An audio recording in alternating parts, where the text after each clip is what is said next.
Well, that is better. And starting to see something here. So this is the first time I've used StreamYard to stream on multiple platforms. So this is going to get interesting. At any rate, we are going to get into some questions and answers on some pretty important topics when it comes to health. And these are questions that I get often. And it's, they're simple questions, but not such simple answers. And one of the main questions that I get is, how do I get rid of chronic pain naturally? Things like back, neck, headaches, generalized pain. Now, if you have any questions at all and you want to post some questions, the best way to do it is you can DM me on Instagram, which is Ian Clark Activated on Instagram. And you can post whatever you want in there. And I'll do my very best to answer the questions the most efficient way. So you can deal with these things that you're looking to solve in your health situation. Now, everyone has health situations because we're in bodies that are compromised from the time we're born. And we have to accommodate that and overcome all the genetic, hand of cards we were dealt, and optimize to make sure that we don't have situations happening where we are overcome with our genetic situation or with our historic problems or things that we lived in life where we just simply didn't know that we were damaging ourselves in a polluted environment, in a toxic world that we were dumped into, and a world that is dangerous in some ways for injury or damage to our body that happens that can show up later in our life when we get older. So it's very important that we have an equilibrium going on. And I had to learn a whole lot of stuff the hard way because I was damaged significantly from the time I was a little kid all the way through, because I was born in the 50s and raised in the 60s and 70s. So the amount of intel around natural health during those times was basically nil. And everything was dental, medical, do what the doctor says, do what the dentist says. And the whole idea is to damage the body as much as possible to create a business where people will have to spend a lot of money and time and effort as they get older to try to maintain any kind of, decent health.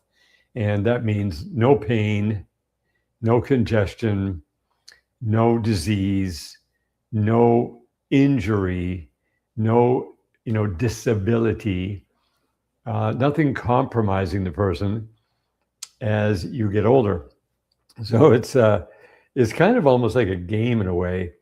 I've learned is that you have to gamify it, create challenges for yourself, and test whether you're willing to love your body completely, or if you love pleasures that have taxes attached to them more than you love your body. Now, I had to come to the terms on that and say, well, okay, I love my body more than I love, A, B, C, D, E, F, G, whatever.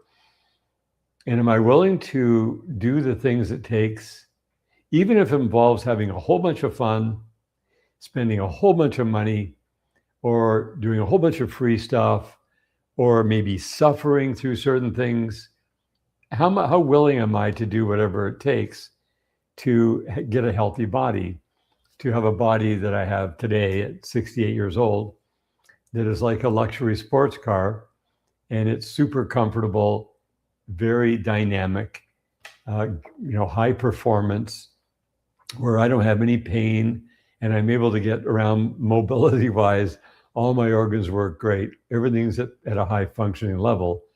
And that didn't start that way. Just 22 years ago, that was exactly the opposite of where I was. It was ridiculous. And it was all based on ignorance, not knowing things, thinking I knew something that I didn't know, which I would call being a know-it-all when I knew nothing, which is the worst possible type of, perspective to have. And simply being humbled and finding out that I was going to lose my body, that my body would die. I wouldn't die, but my body would die.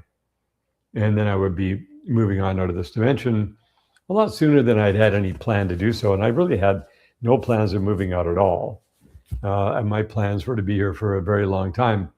But you can't be if your body breaks down. And my body was broken down, not only organ function wise, but also structurally, significantly damaged. So during the last 22 years, thankfully, I was led to people who had deep information on how to fix problems by getting rid of problems. So it's all about getting rid of problems. You know, we could have 1,000,000 remedies for 1,000,000 problems. That doesn't solve anything because that's just remedying a symptom.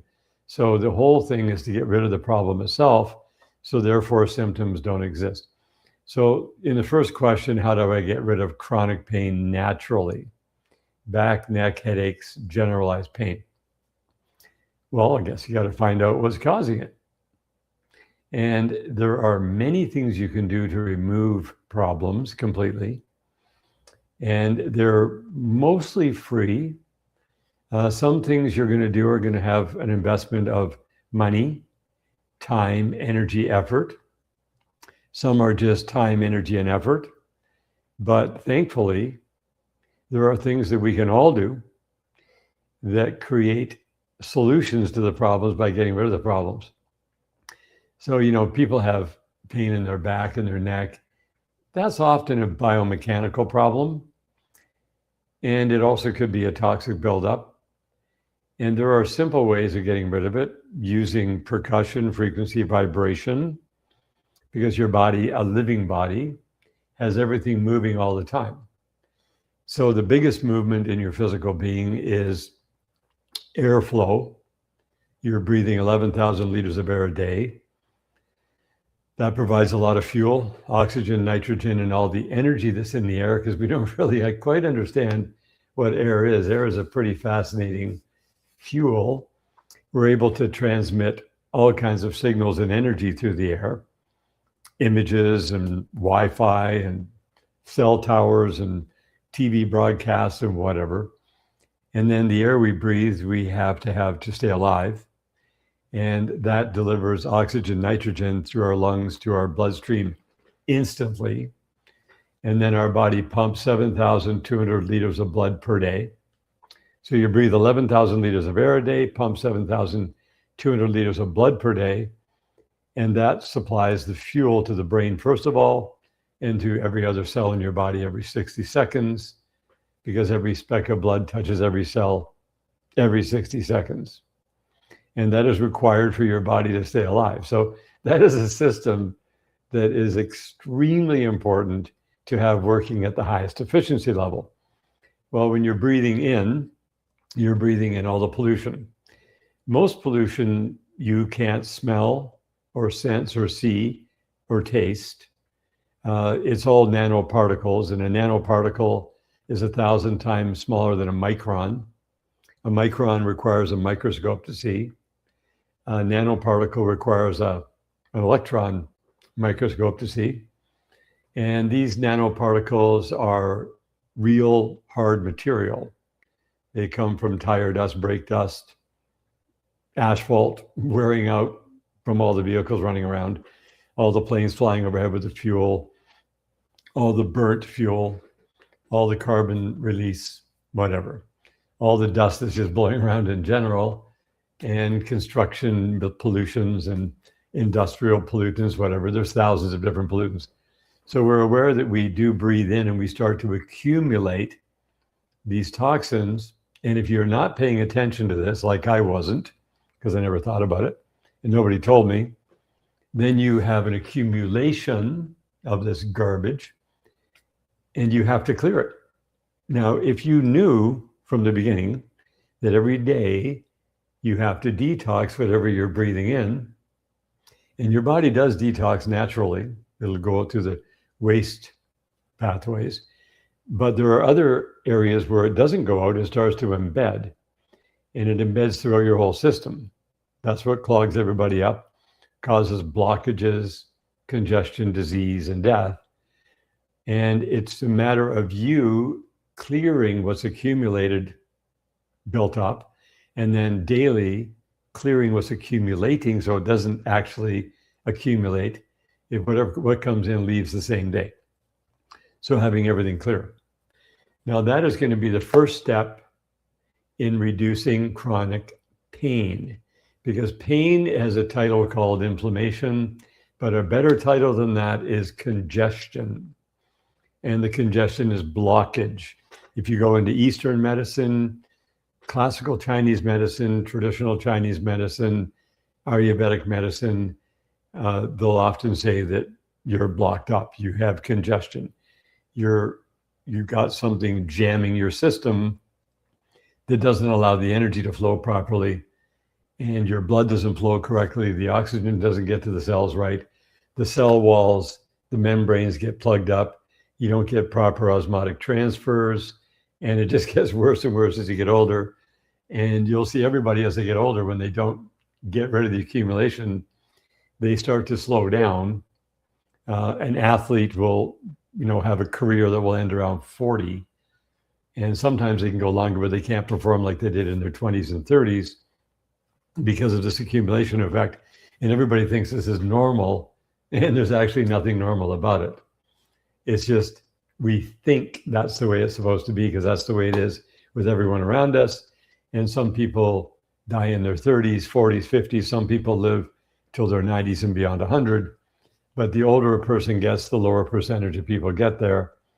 And they might have very powerful genetics that allows them to just naturally go to that age, whereas other people die a lot younger. So it's not like Russian roulette. You're not playing games here in the sense that you don't care, oh, well, whatever cards I was dealt.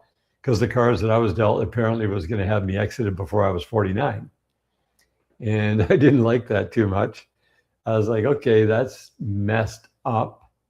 Obviously, I don't know what I'm doing, and the medical system doesn't know how to deal with that, because the things they were offering me at that time was the same things they offered my uncles when I was 20 years old in 1978. And they were both diagnosed with terminal cancer in 1977, and they both died within 12 months of diagnosis. They did everything they were told by the doctors, and they died right on time. So I thought, well, that's interesting. You've got a situation where you're being told, by the way, you're going to do this, this, and this, and you're going to die. And if you don't do it, we say you're going to die a lot sooner. But at least they got a year. Wow, that's pretty awesome, right? They died at 51 and 54 years old. They suffered like mad before they died for that last year of their life. And it was the grossest, ugliest thing ever. And it sent a shockwave through our family, and particularly was very hard on me psychologically to see that happen. I don't know the rest of the family, but I remember reflecting on that for a long time. And they happened to die 2 days apart, which is really high impact when they died that close together at 51 and 54. So all it does is just wakes us up and says, hey, something is dynamically wrong with the system and with the social conditioning that we're all in. We're obviously not thinking correctly. We're obviously accepting things that we should not be accepting as normal. And we shouldn't be taking anything for granted, or that somehow we're just going to, hope that we get to live a long time, and we hope that we don't get disease, and we hope that we don't, fall apart. There's no hoping when it comes to that stuff. You have to know that you know that you know, and you have to take responsibility for your own body. It's your body. Nobody can take responsibility for your body for you. They might be there being able to support you if you're debilitated and help you get back on your feet if you're off, but they can't do for you what you must do for your own body when you're down or if you're heading down. So the analogy that I was shown is that your body has multiple operating systems working together in one overall central operating system. And the central operating system is relying on about 15 different categories. I could name them off, and I could name you probably 50 systems, but that's not what is important. The important thing is that the main systems that are in your system that are working with each other and all synchronized are all relying on each other. And so it's like a chain with links. And each link in the chain has to be strong. If you get a weak link, you'll start to get symptoms of a problem: weakness, pain, debilitation, disease, whatever you want to call it. And you're getting a weakness. And if the link gets weak enough and it breaks, your body dies. Then it's over. Well, at that point, you don't have to worry about too much in this realm. But I don't think that's what any of us want, especially if it's early on in our life and things are a surprise, disease, diagnosis, whatever. None of us want surprises. All of us want to know that we're in a good condition overall. Just like if you're going to go on a long trip with your car, you want to know that all the systems in your car are good. You got good tires, good brakes, the oil's changed, you got good fuel system, all the filters are working properly, and you have a good, healthy situation. And that is essential, or you might break down halfway through the trip and then you got a problem. So it's like your life, you got to make sure that every 10 years, you are prepared for the 10 years after this next 10 years. So the 10 years of your life right now, you're making sure that you're getting a little bit healthier in each category of your life, a little bit every single day for this 10-year period. And that allows the 10-year period after that to be even better than this one. And if you think about your life in chunks, well, you can make it a year or 7 years, 10 years, whatever, it doesn't matter. I'm just using 10 years because it's easy to relate to. It's like your birthdays, 10, 20, 30, 40, 50, 60, 70. These are milestones. And everybody always kind of takes that decade number and celebrates it a little more than the other birthdays. You turn 60, that's a big deal. And then the years between that, and then 70, that's a bigger deal. And then 80 is a bigger deal, and so on, right? So every 10 years you're alive, you're more valuable on the earth because you've got more experience, more wisdom, more know-how, you've got better connections, you've simplified and learned the most important things to share with others. You're able to serve others and be of value to them more than ever. So every 10 years of your life, it just gets better and better and better. So you want to keep living another 10 years at the 10-year point. And that takes preparation, it takes thought, it takes learning. And the more you learn, the more you realize how simple it is. The more you learn, the less you have to do. Because when you don't know, then you can be exploited. You could have someone come along and offer you 100 different things to do when you only have to do 10. But because you don't know what the simple truths are, you'll do the 100 things, or you'll try to do as many of the 100 things as possible.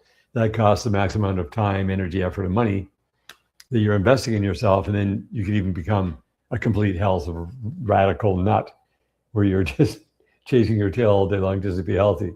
And that is certainly not the answer, because that means that you don't know the very core, deepest foundational things.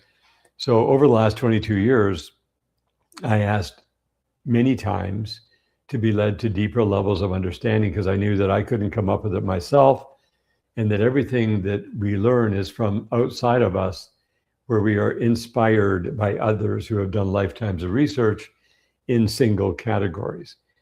And at 46 years old, with a body that was going to die in 3 years, I didn't have time to go and research anything other than research researchers who had already done the research, and be open to listening and to, subject myself to information as it was being given to me, rather than trying to second guess or, think I knew something. I realized that everything I knew was killing me. So this is where you come down to the foundational things of how do we approach our body's health, our spiritual health, our mental health, our emotional health, our environmental health, internally and externally, our domestic health, our financial health, and our physical health, because they're all tied together. They're all synergistic. And if we have ill health in any of those areas, each one of those areas affects each other area, And then internally in our body with all the operating systems, each system is dynamically affecting each other's system.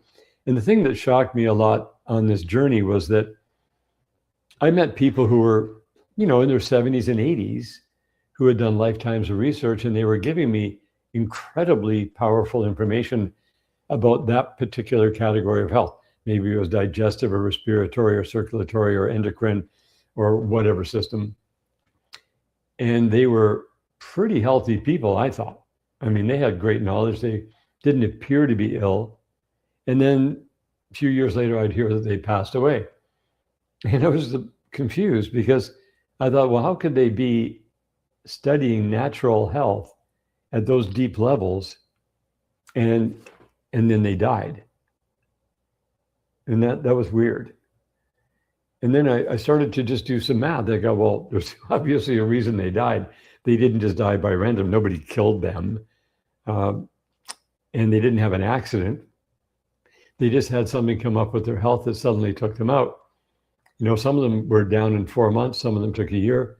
It was just, I noticed this stuff. And so I realized that all that meant is that they might have been healthy in 12 of the 15 categories. They looked good. They felt good. They sounded good. But there were 2 or 3 categories that they were weak in that they weren't paying attention to. And then a link in the chain broke and they died.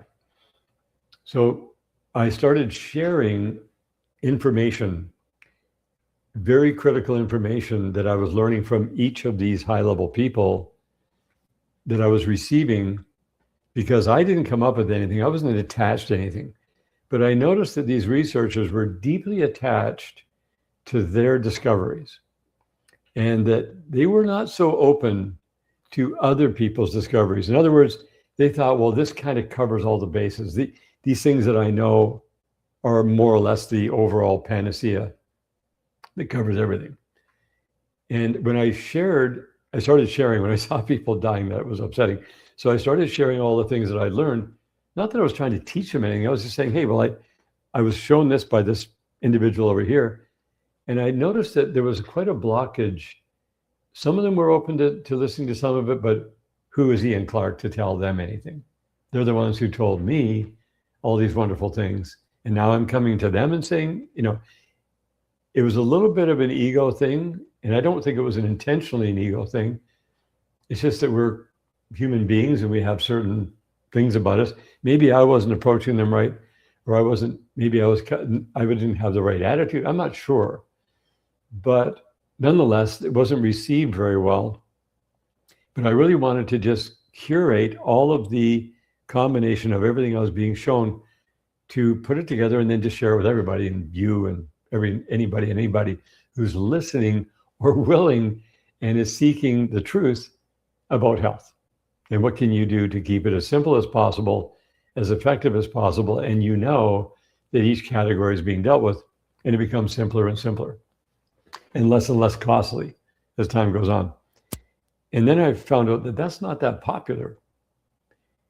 It's not popular in the medical or the naturopath or the so-called natural health product realm, because the whole realm is based upon people having problems that need to be remedied.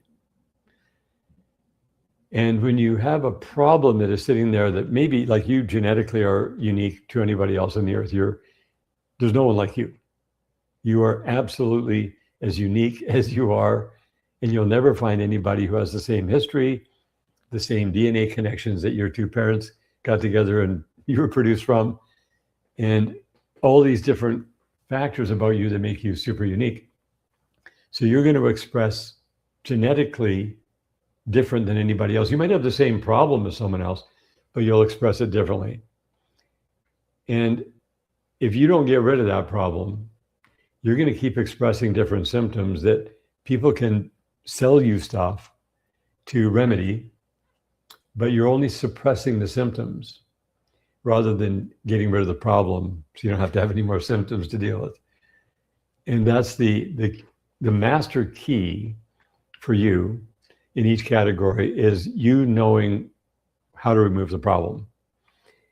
And so I realized that I was being sent out to curate and accumulate and assemble all the pieces of the puzzle that were going to allow us all to remove the problems entirely. And some of the ways that you got to, some of the ways that you are personally going to remove these problems are not a lot of fun when you're doing them. Now, they are a huge amount of fun once you have the problem removed. Facing the problem and facing how you have to deal with the problem, I don't say that's a lot of fun sometimes. It requires work. It requires effort. It requires diligence, discipline, willingness, and it'll often require some suffering. Now, the suffering is nothing to be compared with the joy that follows once you do it. And I was shown, and I was asking to be shown. So I was like the early adopter. I had to be the person who was first of all shown what to do. And some of my reactions were like, "You have got to be kidding. Seriously, I'm going to have to do what?" And I knew in my gut that what I was being shown was true, but mentally, I didn't want to believe it was true. But my gut intuition overrode my mental desire to say this can't be possibly true because I don't want to do this. And then because my intuition was telling me it was true and I actually did it, and as much as I didn't want to do it and I didn't like doing it and I didn't enjoy it at all, I got the results that I absolutely thoroughly appreciated because it actually worked. And I went through what I would call various firewalls. Firewalls meaning you're going to suffer because you've got this accumulation of pain inside your body, this accumulation of potential disease, accumulation of injury, accumulation of whatever, and it kind of hurts to get it out. But it only hurts at the level that it's accumulated. And so the treatments, I first of all optically thought, well, the treatment is painful and suffering. Then I found out that's not true, because when you do the treatment, and you might suffer under the treatment to start with, you do the treatment after you're removing the problem, and then there's no suffering at all. So actually the treatment doesn't cause suffering. The suffering is caused because of you having accumulated this issue, and you got to get rid of it. So it's this psychological battle. It's this paradox of the optics telling you this is something that it's not. It's actually the opposite of what you think it is, but you can't know that unless you're put in a position where you're willing to do whatever it takes. And then you go through the firewall to find out, oh, okay, it actually worked. That's bizarre, but it's real. And thankfully, I was given the grace to go through these firewalls and willing to suffer at whatever level it took, or willing to have as much fun as it took. I mean, sometimes things are very enjoyable. It's not always involving suffering. But if you do have an accumulation of toxins and congestion and injury, there is going to be pain involved in getting it out of your body. And it just has to leave. Otherwise, it's okay if you want to keep the pain. I mean, it's up to you. It's your body.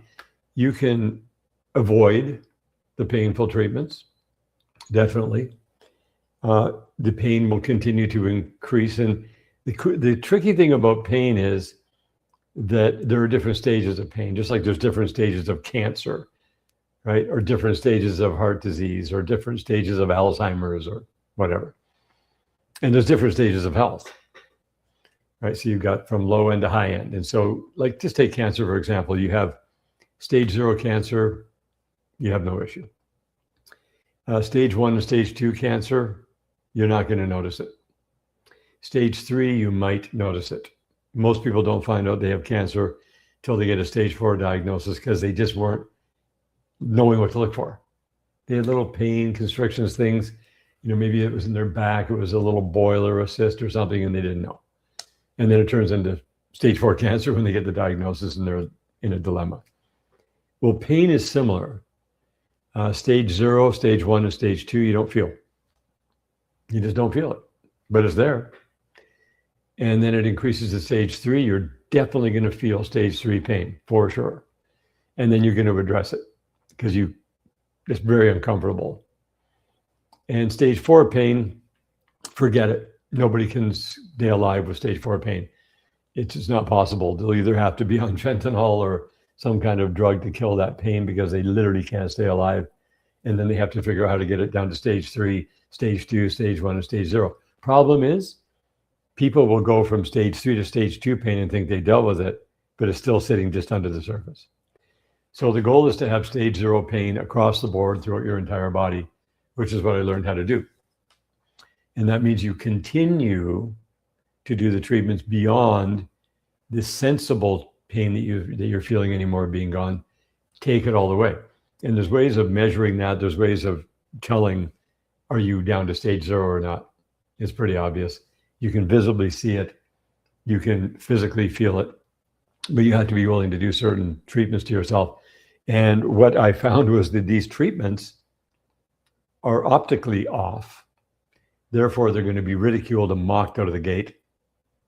That's the first stage. Then the treatments are going to be violently opposed as being very wrong. And then once they're revealed as true and the actual best treatment you could do, then they're adopted and accepted and go, oh, sorry about that. Sorry for mocking that. Sorry for violently opposing that. We get it. It's true. And these are the stages that we all have to go through. And if you're a trailblazer like I've been destined to do, and an early adopter, or whatever category you're in, depends on what category you want to place yourself in. I had to place myself as an early adopter because I was going to be dead if I didn't. So it's just a matter of you determining what level you're going to go to and how you're going to go about it, and just see what happens. But your responsibility, I can tell you right now, whether you know it or believe it or not, is to have stage 0 pain, stage 0 disease, stage 0 injury, stage 0 disability. And it takes time to get there. A lot of times it's based on deficiencies. Another prime example for deficiency: magnesium deficiency, iodine deficiency, selenium deficiency, L-carnosine deficiency, melatonin deficiency. Those are some pretty basic ones. And when you're deficient in elemental things, maybe you're deficient in electrolytes, depending on how deficient you are. There's stage 0, 1, 2, 3, and 4. If you go to stage 4 deficiency in certain elements, your body won't survive. And you might deal with stage 3 deficiency that's obvious, get it to stage 2, but you don't feel it anymore. And then you stop thinking you're there, but no, you got to carry it on. So it's not about intensity, it's about consistency. You being diligent and consistent on a daily basis to know that you have to start with more than normal and work your way down to a maintenance. Because if you're deficient, you got to build the sufficiency up, right? Repletion instead of depletion. And that takes time. It just takes a little bit of wisdom, a little bit of know-how. I had to learn those things, and I learned them thoroughly. And I consistently make sure that when I found out that I was very deficient in things, that I built that up. And then I made sure that I could find out what the equilibriums are. And then it just becomes easier and simpler every single day. And then your body just keeps lighting up more and more and more, and you get the youthful glow. And there's no fountain of youth. There's no magic pill. There's no magic potion. There's just consistent nutrients and elements that your body requires to be healthy. And you finding out what those things are and implementing them. And you are the executor of your body. You're the executive. An executive executes and implements and consistently applies known simple principles. And people think that being healthy is very complex.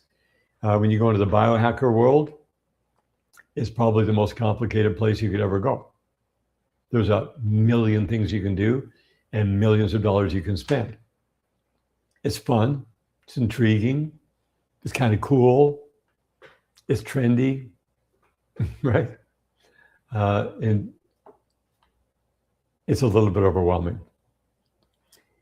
I found out that that's all fun and cool.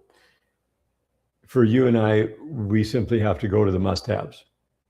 Once you deal with the must-haves and deal with the core things that are the most important functionally, foundationally in your life, you're then able to not need all of those super amazing extra things that are very expensive. And all of the different things you can chase around doing, all the expensive IVs and injections and different things are, they're all fun and well if you have a lot of money. And you can explore and biohack. I prefer to do health stacking. Yeah. Foundational, functional, the core stacking of the must-haves. The simple, affordable things. The things that displace the need to spend thousands, hundreds of thousands, tens of thousands, millions, whatever. And that you get to have your time back. You spend the least, this is the whole goal.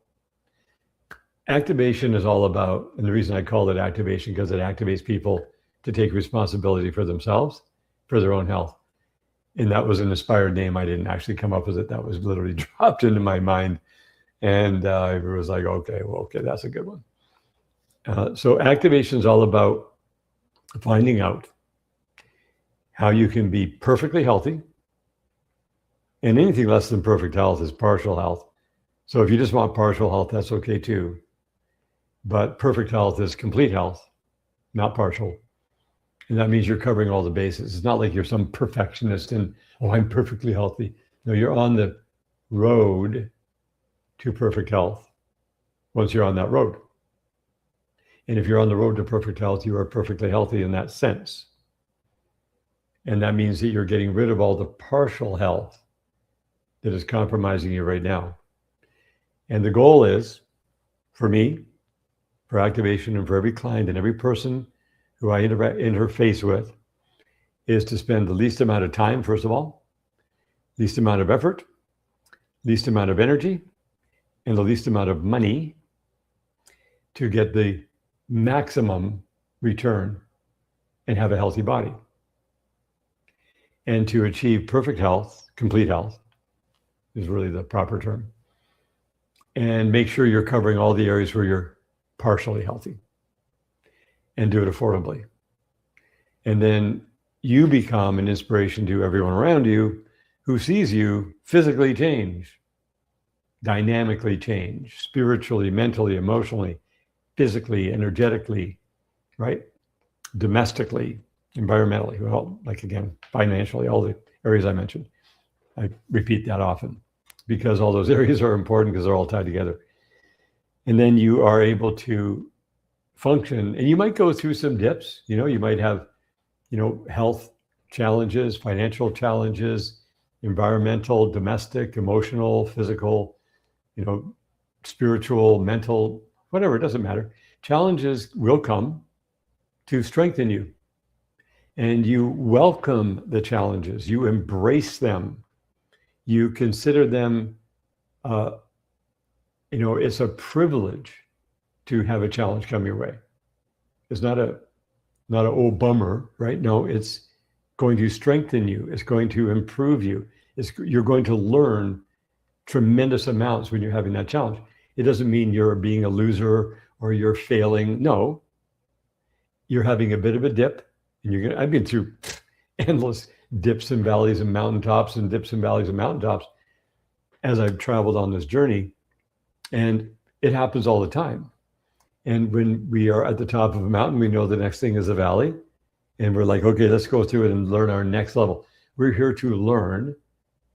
We're here to experience the attributes that are being expressed to us, which is healing in the physical world.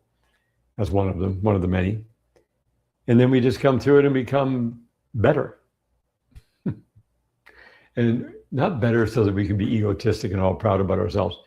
Better so that we can serve each other better. so we can be more valuable to each other, so we can know how to have each other's backs and actually really care about other people. And if we don't care about ourselves, how are we going to care about other people? Because I've caught myself, I don't know how many times in my life, where I found out that I didn't care even close enough about other people. You know, people had challenges. It was like, oh, well, I guess they screwed that up. They probably deserved it. Really? Says who? Says me? Based on what? Do I know what their situation was? Do I know what they've been through? No. How can I judge that situation so carelessly? You know, they're going through a big challenge. They might have had a failure of some kind, maybe an accident or something physically happened, or they had a business failure or whatever. I should sincerely care about that person's well-being and not throw them under the bus or disregard them or think, oh, well, because there's not an oh, well. And as I became healthier and healthier, I became more and more careful to care about people who I get connected with. How many people do you know in life? You know very few people in your life. You're exposed to a very tiny percentage of the world population. Just think about it. How many people can you write down right now on a blank piece of paper, their names of people you actually know very, very, very well? I mean, I'm talking off the top of your head, not going back through your contact list in your phone, okay? What you can remember. How many people do you spend every day with, day in and day out in your close circle? Not very many, is it? Therefore, anyone you are connected with, anyone I am connected with, who I know about, who I could support or be a benefit to, I should be caring as much as I should care about on their behalf, thinking about how would I feel if I were them and how much would I want to be cared for if I'm having a challenge? How can we support each other? It's all about building a community of support, having a network where you're supported. So right now we're building a system where you will be able to get access to a database where you can ask any health question. You can find out decades worth of information about what people on the ground, natural practitioners, doctors, naturopaths, whoever, chiropractors, nutritionists, medical doctors, regenerative medicine, functional, integrative, whatever, it doesn't matter. People who have been on the ground one-on-one helping people for real with challenges with their health.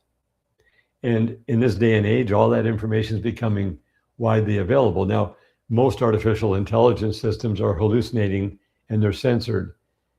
We have been able to bypass the hallucinations and the censorship to dive deep into the actual truth of things that work and what we can share. And I'm not talking about suppressing symptoms. I'm talking about going deep into removing problems themselves so that you can enjoy a healthy body that's like a luxury sports car that's working very well, looking very well. And the older you get, the healthier you become, rather than the opposite in the standard world, which is the longer you're alive, the longer you are, the more you're losing your health. Like that's what we see around us all the time. That's because the system from alpha to omega is broken in that dumbed down realm. The other grid, which is the true grid, is a system that constantly improves you as you proceed. So it's like a car going down the road, goes 10 miles, say that's 10 years.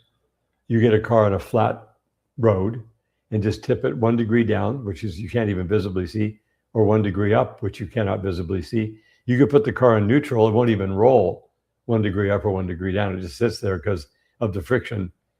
But you drive that car 10 miles and it's 875 feet between 1 degree up and 1 degree down. That's the height of a skyscraper. So 10 years in your life, just making the simple adjustments from 1 degree down, which is normal, to 1 degree up, which is, hey, what are you doing? You get a massive result. So I've been experiencing that now for over 2 decades. 22 years of research and implementation. Started very slow and very gradual. So we're getting to the point where we're able to share the most important things And there's no shiny objects. There's no magic pills, no magic potions. There's just real math, real science, real physical attributes, and sharing the things that make the most difference. So you want to get rid of chronic pain naturally, you're going to follow certain protocols. And it involves percussion, frequency, vibration. It involves hydration. It involves gently detoxing your body on a daily basis so you don't have Herxheimer healing crisis. You don't have any downtime. You're making sure that the nutrients that are growing in your body are super clean. You are getting rid of the accumulation of the buildup of anything you're breathing in. And you're eliminating, and your waste systems are flowing correctly. All the doors and windows are open properly.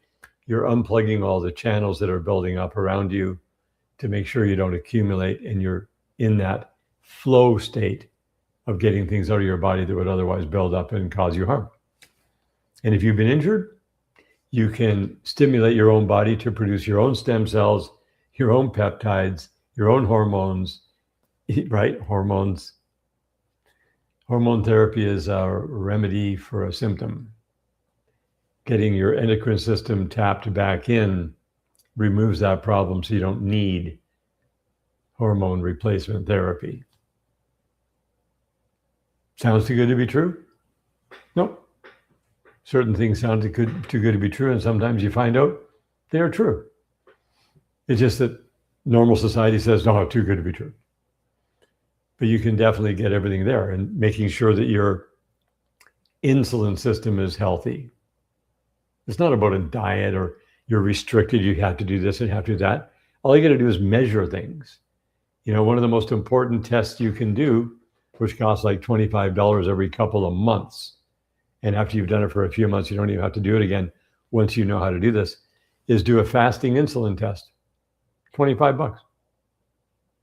Just finish your last meal at 5 in the evening.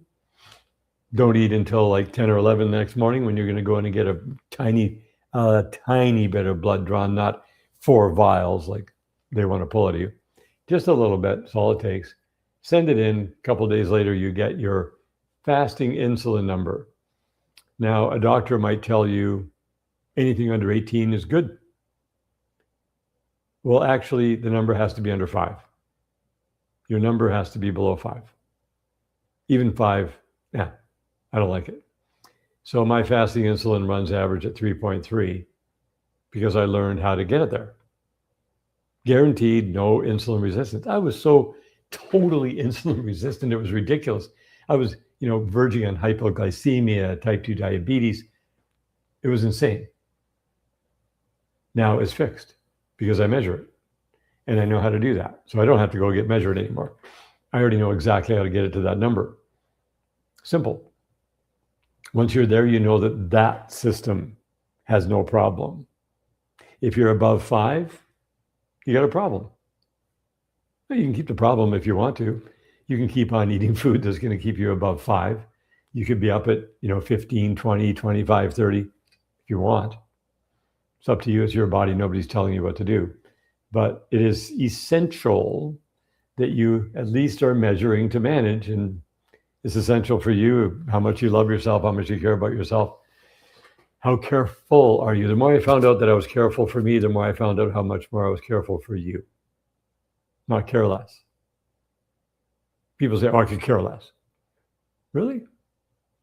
I used to say that before I got sick at 46. Yeah, I'd say, whatever, I don't care. I would say that a lot about stuff. Yeah, whatever, I don't care. So when I slammed into the wall at 200 miles an hour, I realized that I cared 1,000,000 times more than I thought. I didn't care less. I just realized I wasn't even close to caring enough. And then I needed to fully care about everything and take care, because my carelessness resulted in a disaster. And that's where I've had to learn over the last 22 years to find areas where I don't care enough to care more about myself and others, to really care.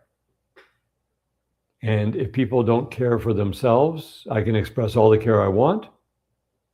They can't receive that care. It's okay. There's ways we could inspire each other to care more. You can't change anybody around you, but you could inspire people where they may change themselves if they so choose. But what I found out that when I was heavy metal poisoned, when I had death fungus in my body, when I was eating any food with yeast in it, which feeds the death fungus, that my carelessness increased. And plus I had heavy metals. That was causing another mental issue, emotional issue, where for some stupid reason I didn't care. Wow. Novel idea. What an awesome idea, right? I care less. Oh, whatever, I don't care. Well, it's not whatever. It's okay, what exactly is going on? And I want to care to the maximum level possible about myself, and therefore I can then care about you. And if you care about yourself, then the care that I express to you, you can receive, and the care that you express to me, I can receive. And it's not all about me, it's all about you. So in my life, everything is all about you. It's not all about me. I'm automatically taken care of when I'm in the mode of caring for others. And I can't care for others until I care about myself. Right? Pretty simple math. So it's all mathematic. So, we want to reduce systemic inflammation. So we're looking at food quality. Of course, sleep is essential. We know that. And, everybody is worried about taking melatonin because they think, if I take too much melatonin, my body won't produce it. There's no study that says that. And there's not enough melatonin in the food we eat. It needs to be supplemented. I take like 250 milligrams a day. I don't take it for sleep. I sleep like a rock, whether I take melatonin or not. The reason I take that much melatonin is because it's anti-aging. It's giving me youth. The word anti-aging, okay, we'll use it. Not my favorite term, but it gets a point across. It's instead of aging. Anti means instead of, in place of. So instead of aging, right, is what we want. We want to get younger as we get older. We get chronologically older and biologically younger. And then there's things you can do to measure.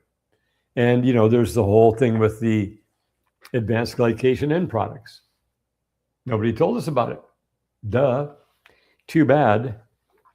I didn't know about it myself. I'd heard the term. I'm sure you probably heard the term advanced glycation end products. It's a scientific discovery that was between 1912 and 1985, where all the research was done, millions of dollars was put into the research, and it was completely concluded that the Maillard reaction when you cook food causes advanced glycation end products in the food, and therefore when you eat them, you are consuming these advanced glycation end products that glues your body to death. It turns you into a hardened mass on the inside the more you consume that in the food. And so, oh joy, if you bake food, roast food, fry food in any way at all, barbecue food, you're going to be producing the Maillard reaction, which is going to put major amounts of advanced glycation end products. And this little device that took decades to design and invent and produce goes on your body, and it measures through your tissue how much advanced glycation end products are in your system. It's a measuring device. So I got a nice little wake-up call from this. And other devices in the biofeedback world are measuring me at 25 to 35 years old, and I'm 68. And I often wondered, I wonder if that's really accurate or not. And this little device told me I was 64 when I got measured last year. Like, good wake-up call. Didn't catch that one. Missed that memo. I was 27 years old when that scientific study was done. And yet nobody published it 24 hours a day, 7 days a week until the whole world heard about it over and over again until they go, what is that? Oh, is that important? Yeah, that's like probably the biggest elephant in the room and one of the most important things you can know about when it comes to the food you're eating. So as soon as I found out how to make food that has no advanced glycation end products in it, and I've been eating food with no AGES, AGES, advanced glycation end products in them since last December. Would I like to rewind back to 27 years old and do that? Absolutely. So exactly why didn't they publish that information? I'll let you answer that. Kind of obvious, right? Kind of obvious. So again, we're going to go back to removing problems. Now, what can I do for sore joints and arthritis without drugs? That's a good one.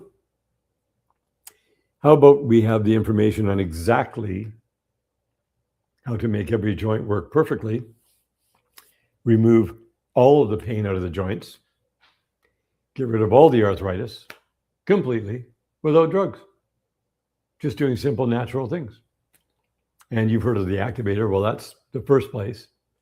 Use the activator to open up all the pathways, just unlock and release all the crap and all the nano razor blades that are bound to joint, any joint, whether it's anything that moves, neck, traps, shoulders, elbows, wrists, hands, feet, ankles, knees, hips, lower back, anything that moves. You got how many joints in your body? I don't know. A lot. A lot of joints, between all the hands, you know what I mean? Like 100 and some, I don't know. Doesn't matter. Every joint that moves can get congested and calcified and filled with nano razor blades and have, uric acid buildup. So we just simply do a few simple things to get rid of all the uric acid completely. All the overload of uric acid you can get rid of in a very short period of time. And then you stimulate the body with the activator to call an action. It's a call to action for the shoulder to release everything, to repair itself. Your body just repairs itself. The activator doesn't repair anything. It just stimulates the body to repair itself. That's it. It's non-invasive. There's no medical claims around it. Don't need any. Yeah, without drugs. Drugs. Yeah, how can I heal sports injuries or overuse injuries faster and more naturally? Well, how about this? How about even better than that? How about you don't get sports injuries by prepping your body before you go do the sport? So it doesn't get injured. It doesn't wear out. That's even better. But say you didn't know that. So you went out, you got injured. You've got, pulled hamstring. You've got torn ACL, torn meniscus, or, Achilles, or, whatever, right? You can totally repair that internally with your own body healing itself. All you got to do is stimulate it. That's it. I've seen it hundreds and hundreds of times over the last 9 years. So we're going to do a live course shortly. We're going to sell the course on activation soon, so you can get access and invest in this for yourself, and that will support others to be able to get access to this. And that's happening live. It's going to be a live course, and you're going to be able to participate in it, give your feedback live on Zoom, and get all the questions you have about this answered, and then be able to implement it and share with your friends and your family and get everybody up to speed on that one. All right. How can I prevent or reduce migraines and tension headaches naturally? Well, most of them are based on deficiencies, and you can't have any deficiencies. People say it's hereditary or genetic or no. Mm-mm. Toxicity is primarily the cause of these things. Secondly, is deficiencies. Could be a biomechanical thing. So you just have to remove the problems. You can't let that go. Perfect health never has migraines or tension headaches. It could be hormonal. But when you deal with each system and remove systematically each problem out of each system, they all combine together and everything disappears permanently. Just goes away. No medical claims. Your body just knows what to do. Your body is extremely intelligent. and you've got all this, central nervous system, autonomic nervous system, all your main pathways for blood flow, your vagus nerve, your, transmandibular joint that affects balance and equilibrium, that can cause restrictions and adhesions. All that can be released. What natural options help fibromyalgia or widespread body pain? Well, where's that all coming from? It's coming from a massive amount of deficiencies combined with toxicities, combined with hormonal disruptions. So again, you're going back to the core root cause problems, fix the systems at the core level, make sure your depletions are repleted, and then everything joins back together again to bring you into equilibrium. And you do mechanical positioning of your body to reset it, to get your brain back to equilibrium, so it doesn't have these sensitive things that build up. Anyways, I'm not going to get into all that right now, but I'm just giving you generals tonight to give you an idea of how we approach things. All right, so I've been going for quite a while, actually over an hour, so I got to wrap it up, and I'm going to be back often doing these live streams on these platforms. So thank you very much for your attention. Please send any questions you have, DM on Instagram, Ian Clark Activated, and let me know, and I'll do my best to bring definitive answers for your questions and continuously tap into these deeper level problem resolving things so we get rid of all of our problems. So thank you. And I will be in touch soon. So all the best. Make it a great day ahead, and we'll see you soon.